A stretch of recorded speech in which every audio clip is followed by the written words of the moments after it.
درس اول آموزش و اجرای عملی اوید استفاده برای کانتاکتور و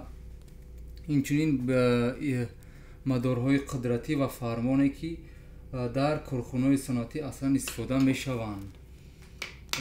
باید قید کرد که یکی از تجهیزات‌های ادراکی اساسی که در کارخانه‌های صنعتی استفاده میشود این رله ها و کانتاکتورها میباشند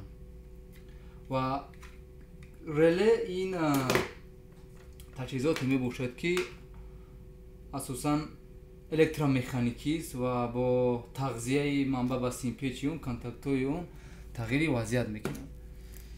و اساساً رله از دو قسمتی اساسی عبارت است که یکی اون رو قسمت الکتریکی و مکانیکی. در قسمت الکتریکی اون اول سیمپیچ با برآمد I1 و I2 و کانتاکت ها می باشند.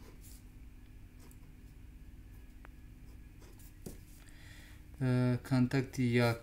2 3 4 و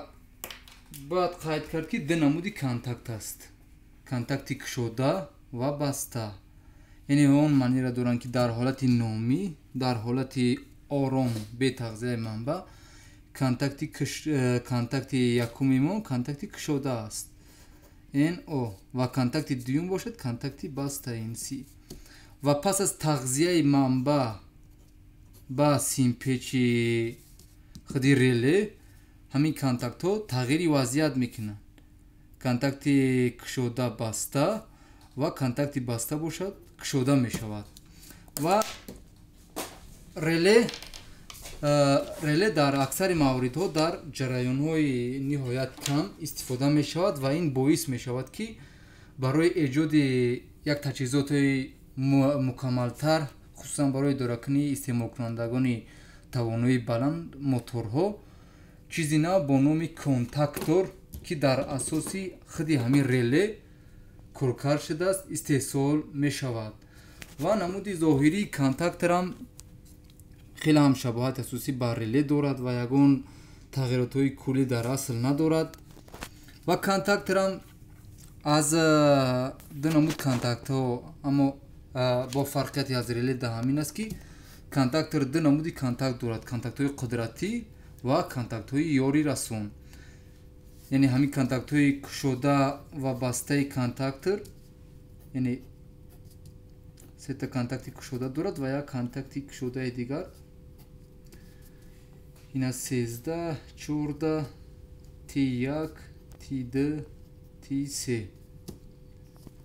و بعضا L1 L2 میگن که این قسمت است کانتاکت های قدرتی و این قسمت یاری رسون و این چین باز سیمپیچ هم دارد با I1 و I2. یعنی نمود ظاهری کانتاکتور چنین است و این قسمت یعنی L1 L2 L3 که با برآمد T1 T2 و T3 انجام می‌یابد. این قسم قدرتی، یعنی قسم منبع سه فازه در این قسمت وصل می شود و این یک کانتاکت یاری رسون NO1314 در این قسمت دارد و سیمپیچ اون باشد. سیمپیچ اون یعنی بعد این شکل این نشون میدهد که سیمپیچ ما 380، یعنی منبع تغذیه خود کانتاکتور 380 است. اگر ما 380 یعنی منبع 380 برای اینجا تغذیه کنیم، تامین کنیم، کانتاکتور ما با کار می‌دارد و کانتاکتور تغییر وضعیت میکنند. و باید قید کرد که در اینجا I1 نصب شدگی است و I2 و این چین از طرف دیگر یک تا برآمد دیگر برای یاری رسون به I2، یعنی به همین شکل که پیوستی الکتریکی دارد برآورده شده است که ما منبع تغذیه را میتوانیم با I1 یعنی اگر L باشد و این N یا با این طرف ёки баъис тағзия кунем. ин конструксияи сохторион барои осонии кор тароҳӣ шудааст ва мақсади асосӣ дар ин дарсҳо асосан мадорҳо яъне занҷирҳои қудратӣ ва фармонӣ ки аслан дар саноат васеъ истифода мешаванд ҳамонро мукаммал дида мебароем. ва якумин мадоре ки мо тароҳӣ мекунем яъне схемае ки мо дида мебароем ин схемаи соддаи идоракунии худи мотор ёки ҳамон контактор ба таври дастӣ яъне бо пахши як тугма контактори мо ба кор медурад ва бо ҷудо шудани даст контактор хомӯш мешавад ва схемаи он ба чунин шакл аст. сараввал мо манбаъ дорем. баъд қайд кард ки схемо дар асоси стандарти IEC яъне стандарти Европа ки мо мутааллиқи мо ҳам ба ҳамун стандарт аст тароҳӣ мешавад. яъне манбаъ L1 L2 L3 ва инчунин 0 мо манбаъ дорем. қисмати мадори қудратӣ яъне занҷири қудрат. сараввал мо калид дорем барои васли қатъи манбаи сефазаи мо ки ин калид аст ва ҳам муҳофизатам мекунад. баъд як контактор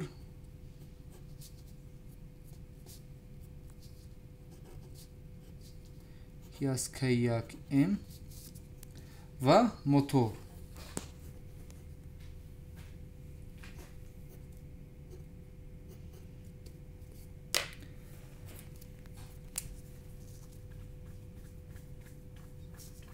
пайваст мекунем. ин аст U1 U2 UVW 1 яъне фаза якум меояд ба калид ай калид ба контактор ва баъдам ба мотор. инчунин фазаи дуюм L2 ба калид ба контактор ва ба мотор ва фазаи дуюм фазаи сеюм. ин занҷири фармон аст, занҷири қудратист ва барои идора кардани ҳамин занҷири қудрат мо эҳтиёҷ ба як занҷири фармон дорем. яке аз ҳамин фазоро мо мегирем. фарқ надорад L1 аст кадом фазе бошад. ин мутааллиқ аст ба контактори мо ки контактори мо агар контактори се фаза бошад мо бояд манбаи тағзияи ӯро ду фаз таъмин кунем ва агар 220 волт бошад барои мо як фаз ва як нол кофист. ва инҷа мо дорем якум бояд қайд кард ки ин муҳофизак барои мадори фармон фарз кардем F1. баъд мо дорем якта шасти старт яъне тугмаи старт S1 ва баъдам симпечи контактор I1 I2. симкашиш ба чунин шакл аст. фаза мебиёяд муҳофизак ай муҳофизак омад рафт калид ва аз калид ба I1 контактор ва I2 контактор бошад ба 0 муттасил мешавад. пас аз ба кор даровардани худи ҳамин калиди муҳофизакии сефаза манбаи мо ба худи контактор интиқол меёбад ва то замоне ки мо агар тугмаро пахш кунем ва манба ба худи симпеч тағзия мешавад ва контактори мо ба кор медурад ва муҳаррика роҳандозӣ мекунад ва намуди симулятсияён дар барнома низ тароҳӣ шудааст ва ин манбаи сефаза ин калид ва ин контактор яъне ба таври симулятсия мо дида мебироем яъне пас аз ба кор даровардани калиди муҳофизакӣ ва мо агар тугмаи старта пахш кунем контактори мо ба кор медурад яъне K1M ва муҳаррик роҳандозӣ мешавад яъне мо ба ҳамин контактор ба симпечи контактор манбае ки лозим аст яъне 220 волт тағзия кардем ва контактори мо роҳандозӣ шуд ва бояд қайд кард ки ин соддатарин схемаи идоракунии контакт аст ки мо теғаи кушодаро мо пахш мекунем контактор роҳандозӣ мешавад ва пас аз ҷудо кардани даст баргашта контактори мо хомӯш мешавад ва ин схемаро мо мехоҳем ки ба таври амалӣ дар инҷа симкашӣ намоем мо манбаи сефаза дорем дар инҷа мо мутаассифона бо вуҷуд надоштани манбаи сефаза мо тақрибан манбаи сефазаро дар ин автомат қарор додем ва манбаи якфазаи мо дар ин худи автомат ҷойгирай ва мо кӯшиш мекунем ки симкашиша ба таври содда ва ба таври комил бо ишораи рақамҳо дар худи ҳамун симо иҷро кунем ва мо сараввал дар схема рақамгузорӣ мекунем 1 2 контакти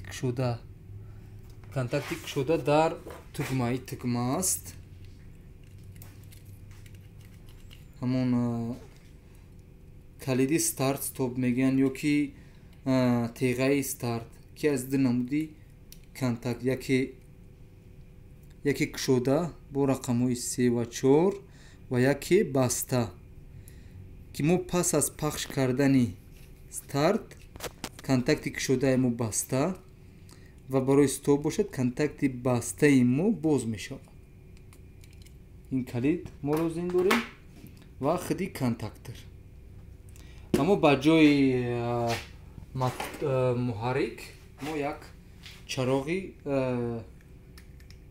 ишоравиро интихоб мекунем ва рақамгузори контакти кушода аст рақами 3 баромадаш рақами 4 контактор бошад K1M I1 ва I2 инҷа ҳам бошад мо ба василаи ин истифода кардаги ҳастем L1 L2 L3 L1 L2 L3 манба аст ва баромадашам T1 T2 T3 ҳамчунин дар контактор L1 L2 L3 ва баромадашам бошад T1 T2 T3 хуб симкаширо анҷом медиҳем манбаи мо инҷа ба воситаи мултиметр манбаро мо аввал мебинем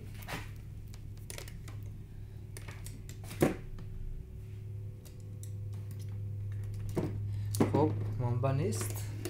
ва дар инҷа манбаи мо 236 волт яъне мо манба дорем ин манбаи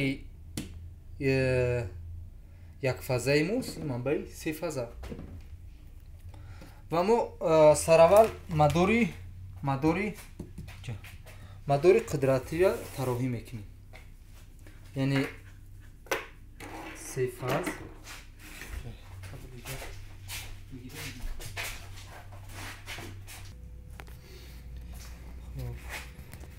یعنی منبع سه فاز ما با کلید حالا ما داریم منبع تو کلید اومدگی است منبع سه فازای ما بعد از کلید میآید T1 با L1 کانتاکتور این کانتاکتور با